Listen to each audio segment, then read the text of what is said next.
"Hey, tell her," says Timo, deliberately waiting for her to start to take a sip of her tea before he speaks up. She jerks to a more attentive position and looks around, but doesn't bless him with the spit take he so desperately wanted. "Voice Timo," she says, as she stands and gives a small bow, which makes her miss him rolling his eyes at her formality. "What can the Dungeoneers Guild do for you? I'm still working on that information package you asked about.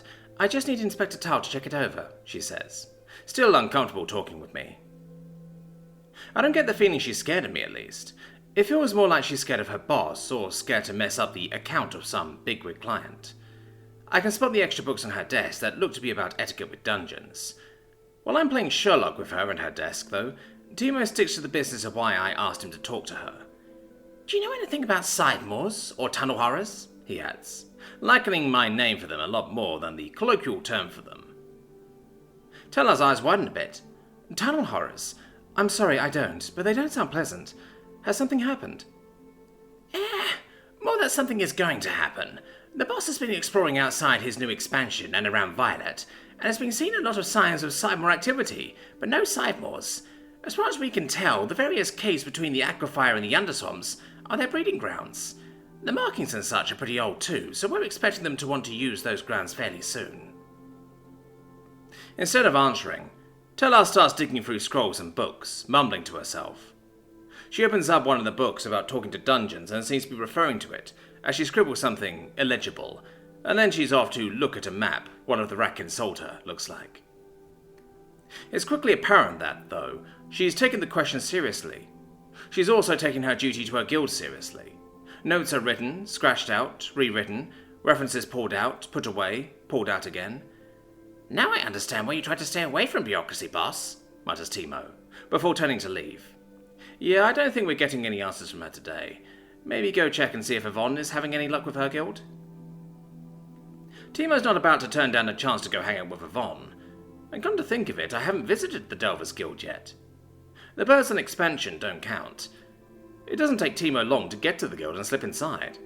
Right now it looks a lot like a tavern, and it's fairly busy. Looks like a lot of various parties are either winding down after some quest, or winding up to go do one. Oh hey, I even see the trio over there. I resist asking Timo to go see what they're up to, as we're here on business, not simply exploring. He heads up the nearby stairs to see what seems to be rooms for sleeping, so he heads for the stairs to go further up. He's stopped by a boot landing right in front of him, quickly followed by a second boot, and a voice connected to the person in the boots. At first I think he's a tall goblin, but the features just don't add up. Goblins almost have little fangs that don't pass their lips, but orcs have definite tusks for starters. He smiles at Timo. "Ah, you must be Timo. At least I hope you are. I don't usually let rats stay long."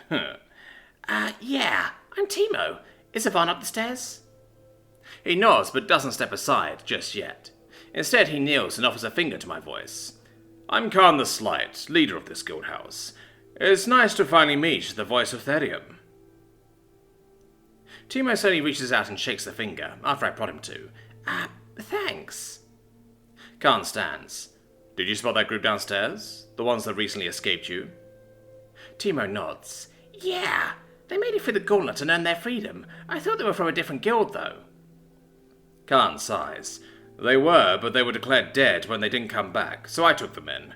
There's no bad blood between you, is there?" Timo shakes his head. "Nah, they're fine. They were obnoxious at first, but Therium was able to beat some humility and cooperation into them." Khan laughs and steps aside.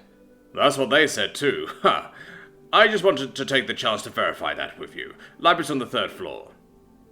With that, the orc heads down the stairs. Wait, wasn't he at the bar when Timo came in? "I'm pretty sure he was. Yeah, boss." "Then I think you might not be the only one around with shortcuts." Timo doesn't dwell on that, and instead heads up the stairs, only to find Yvonne glaring at the full shelving. "Something wrong?" asks Timo, and Yvonne turns her glare on him for a moment before she softens and slumps slightly. "Yes, Khan does his best to buy everything about monsters, delving, geography and more. He wants to make sure his delvers are armed with the knowledge, as well as weapons and spells. The only problem is he hasn't had a guild librarian since he started." She waves a frustrated hand at the books. "They might be in even worse disarray than Neverest books." "Oof, don't say that where Honey can hear. She's liable to pull out her own secret raid boss mode and take over the place. Timo laughs, and after relaying my joke, Yvonne joins in. But seriously, Timo, it's a disaster. I'm pretty sure I can find what I need, but it'll take time. You have your nights pretty free, Yvonne. Maybe you can start organizing the place. Oof, that'll take a long time to do. I think she could get Honey to help. I think I can hear her from obsessing over the library here if I keep reminding her about our library, not to mention her research lab. The Ratling should be able to make a card catalogue too, so people can actually quickly access what they need. The boss thinks you can get Honey to help at night, when her other duties won't demand her attention. It'll still take time, but not nearly as much. Yvonne smiles at that idea. That'd be nice. Once it's organized, I might even act as the librarian here at night, reshelving books, putting new ones in their proper place, and making notes about the gaps in the knowledge kept here. Cool. I hope you find a thing on Cyborgs today. I will see about making this an actual library maybe tomorrow. With that, the two get to work, and I turn my attention to trying to prepare for the Sidemore problem. Probably most pressing is making sure my Spiderkin are going to be alright. Aranya is working with them to ensure they have most of their residences built, more towards the ceiling than the ground.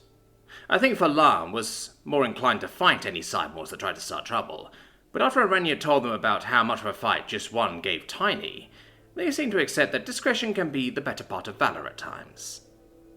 I'm glad, because I'm still not sure what to actually do about the impending Sidemore invasion.